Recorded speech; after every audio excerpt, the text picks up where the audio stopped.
Olá, sejam muito bem-vindos a mais um episódio do programa Não é Bem Assim, do economista, professor da UFRJ e diretor da assessoria fiscal aqui da Alerj, o Mauro Osório.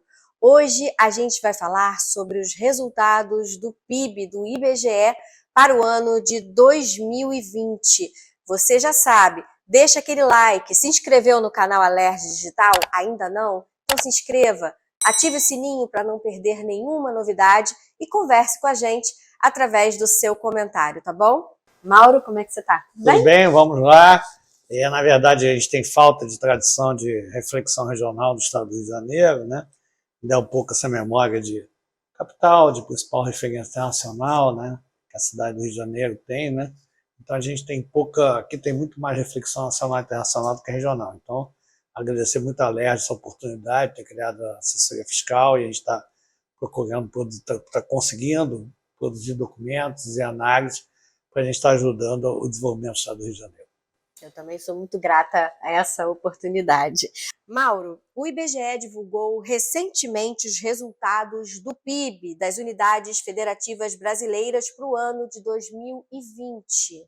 Como ficou a situação do Estado do Rio nessa atualização dos PIBs estaduais? Realmente não ficou numa situação boa, não, Nívia.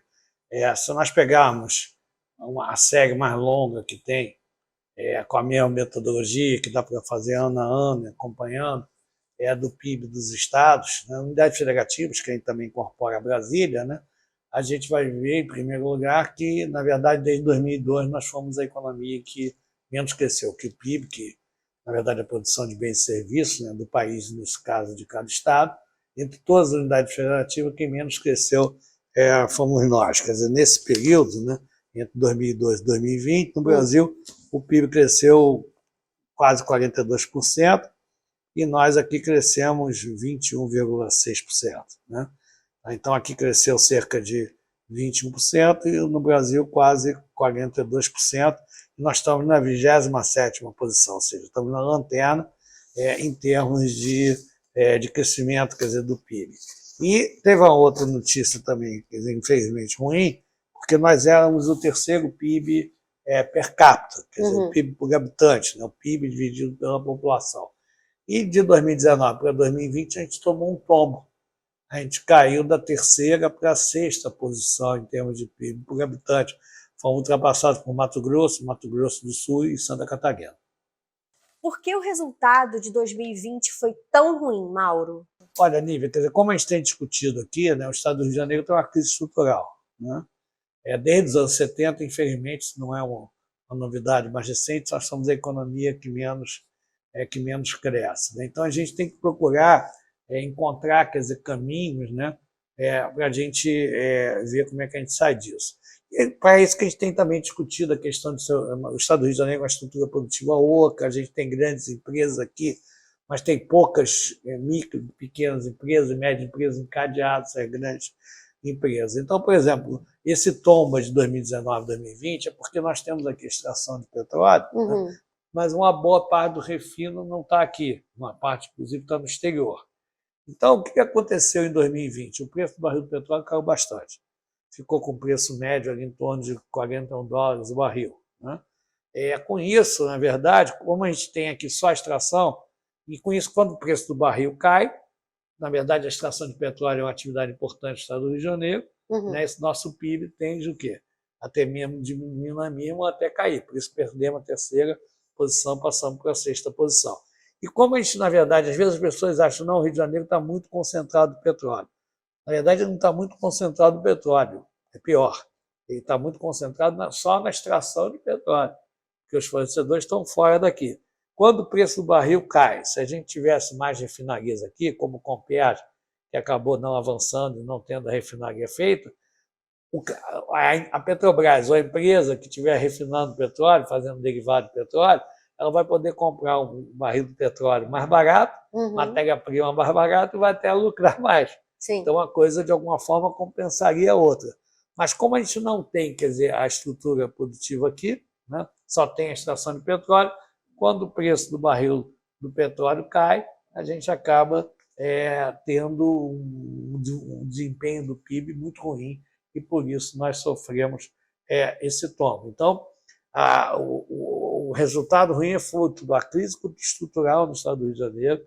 A gente vem num ciclo vicioso, vem sendo a economia que menos cresce, agregado, por isso nós fomos o PIB que menos cresceu desde 2002, e agregado a isso a gente teve um tombo por conta principalmente dessa queda do preço do barril do petróleo. Dessa vez não foi tão grave quanto em 2016, 2017, que acabou tendo até atraso de salário e os outros problemas, mas jogou esse problema de perda nossa da terceira para a sexta posição em termos de PIB per capita. Mauro, e o que a gente faz para sair dessa situação? Bom, vamos lá, é o que a gente tem discutido, né? O estado do Rio de Janeiro, para ele deixar de ser a economia que menos cresce desde os anos 70, para ele ter uma taxa de desemprego mais baixa, nós estávamos aqui voltando à nossa colinha, né? Saíram recentemente os dados do emprego, tá certo? Quer dizer, para o terceiro trimestre de 2022, e o Brasil está com a taxa de desemprego de 8,7%, são dados do IBGE da PNAD. O estado do Rio de Janeiro tem uma taxa de desemprego de 12,31%, bem mais alta do que a brasileira, e, por exemplo, Santa Catarina está com a taxa de desemprego de 3,76%. Ou seja, Santa Catarina menos de 4%, o Brasil 8,7%, o estado do Rio de Janeiro 12,31%. Qual é a diferença de Santa Catarina para o estado do Rio de Janeiro? Porque lá, historicamente, tem uma estrutura produtiva muito integrada.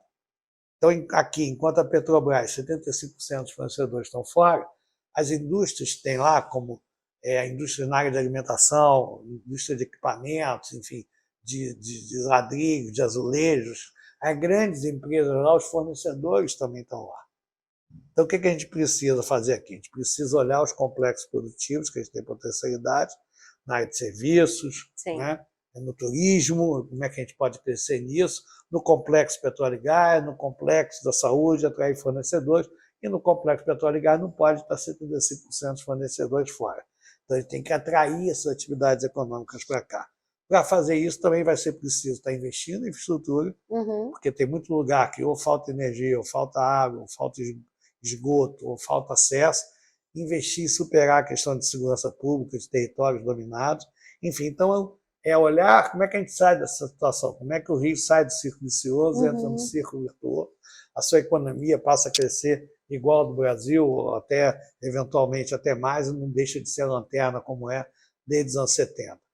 Investimento em infraestrutura, ou seja, para poder atrair empresas, principalmente pequenas empresas, precisam encontrar infraestrutura pronta, ter boa infraestrutura, água, luz, esgoto, telecomunicações. A gente chegou, há pouco tempo, a gente foi com o presidente da Alerj lá no Noroeste Fluminense, falta energia lá, tem indústria lá que não pode atuar plenamente porque não tem energia. Então a gente precisa estar cobrando da empresa de energia do Estado, estar estruturando as agências reguladoras. Então é estruturar o setor público, criar uma infraestrutura adequada e olhar os complexos produtivos que a gente tem mais potencialidade. Quer dizer, a Alerj está fazendo o seu papel e a assessoria fiscal de estar sinalizando, quer dizer, os caminhos que a gente precisa trilhar. E cabe, então, as forças políticas, econômicas, sociais do Estado do Rio de Janeiro estarem procurando também trabalhar nessa direção. O Rio tem muitas potencialidades e a gente tem todas as condições de sair do círculo vicioso e entrar no círculo virtuoso. Com certeza que sim.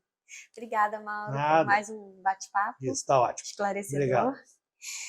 Você que assistiu a gente, meu muito obrigada. Tá gostando do nosso conteúdo? Eu tenho certeza que sim. Então segue a gente nas redes sociais. Até a próxima!